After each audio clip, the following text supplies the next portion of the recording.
हनुमान बाहुक गोस्वामी तुलसीदास जी की चमत्कारिक रचना है।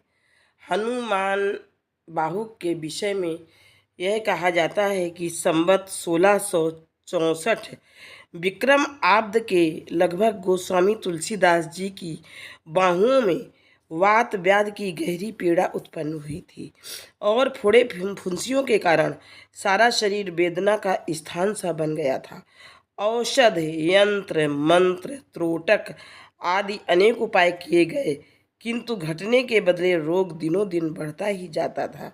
असहनीय कष्टों से हताश होकर अंत में उसकी निवृत्ति के लिए गोस्वामी तुलसीदास जी ने हनुमान जी की वंदना आरंभ की। अंजनी कुमार की कृपा से उनकी सारी व्यथा नष्ट हो गई। यह वही 44 पद्यों का हनुमान बाहुक नामक प्रसिद्ध स्तोत्र है। असंख्य हरिभक्त श्री हनुमान जी के उपासक लगातार इस स्तोत्र का पाठ करके अपने कष्टों को, अपने मनोवांछित फलों को प्राप्त करते हैं।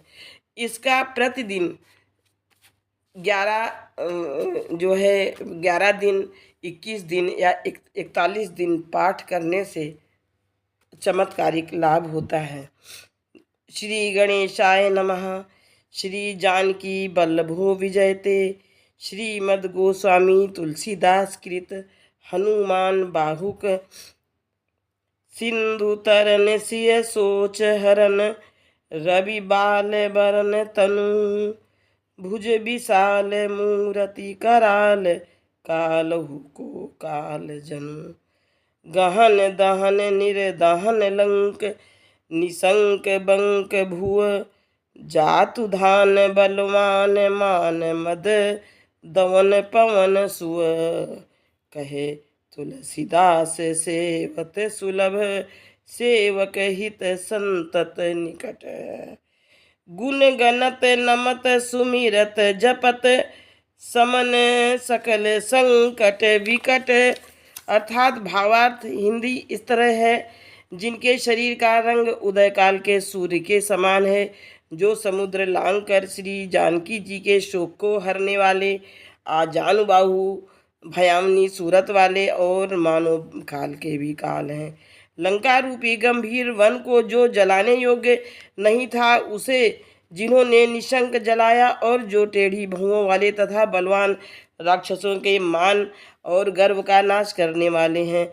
तुलसीदास जी कहते हैं, वे श्री पवन कुमार सेवा करने पर बड़ी सुगमता से प्राप्त होने वाले, अपने सेवकों की भलाई करने के लिए सदा समीप रहने वाले तथा गुण गाने, प्रणाम करने एवं स्मरण और नाम जपने से सब भयानक संकटों को नाश करने वाले हैं। स्वर्ण शैल संकास, कोटि रवि तरुण तेज घन। उर विशाल भुज दंड चंड, नख वज्र वज्र तन। पिंग नयन भ्रकुटी कराल, रसना दसनानन। कपिस केस कर कस लंगूर, खल दल बल भानन। कहे तुलसीदास बस जासु उर, मारुत सुत मूरति विकट। संताप पाप तेहि पुरुष पही, सपने नहीं आवत निकट। अर्थात वे सुवर्ण पर्वत सुमेरु के समान शरीर वाले, करोड़ों मध्याह्न के सूर्य के सदृश अनंत तेजो राशि, विशाल हृदय, अत्यंत बलवान भुजाओं वाले तथा वज्र के तुल्य नख और शरीर वाले हैं।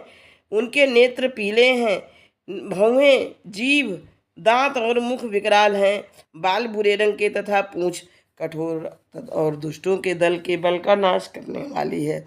तुलसीदास जी कहते हैं कि श्री पवन कुमार की डरावनी मूर्ति जिसके हृदय में निवास करती है, उस पुरुष के समीप दुख और पाप स्वप्न में भी नहीं आते हैं। अब तीसरा, पंचमुख छमुख भृगुमुख, भट असुर सुर सर्व सरी समर समरथ सूरो। बांकुरो वीर विरुदैत विरुदावली, वेद बंदी बदत बै पैज पूरो।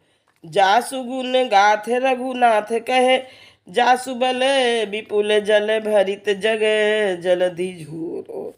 दुवन दल दमन को कौन तुलसीस है, पवन को पूत राजपूत रूरो।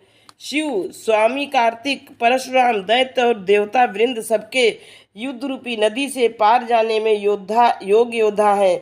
वेद रूपी बंदी जन कहते हैं, आप पूरी प्रतिज्ञा वाले चतुर योद्धा, बड़े कीर्तिमान और यशस्वी हैं, जिनके गुणों की कथा को रघुनाथ जी ने श्री मुख से कहा तथा जिनके अतिशय पराक्रम से अपार जल से भरा हुआ संसार समुद्र सूख गया।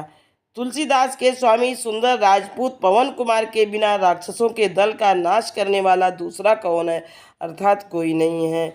कौन सो काज कठिन जग माही, जो नहीं हो तात तुम पाई। अब घनाक्षरी है। भानु सो पढ़ने हनुमान गए, भानुमन अनुमानी शिशु के लिखियो फेर फार सो। पाछले पगनि गम गगन मगन मन क्रम, को न भ्रम कपि का बालक बिहार सो।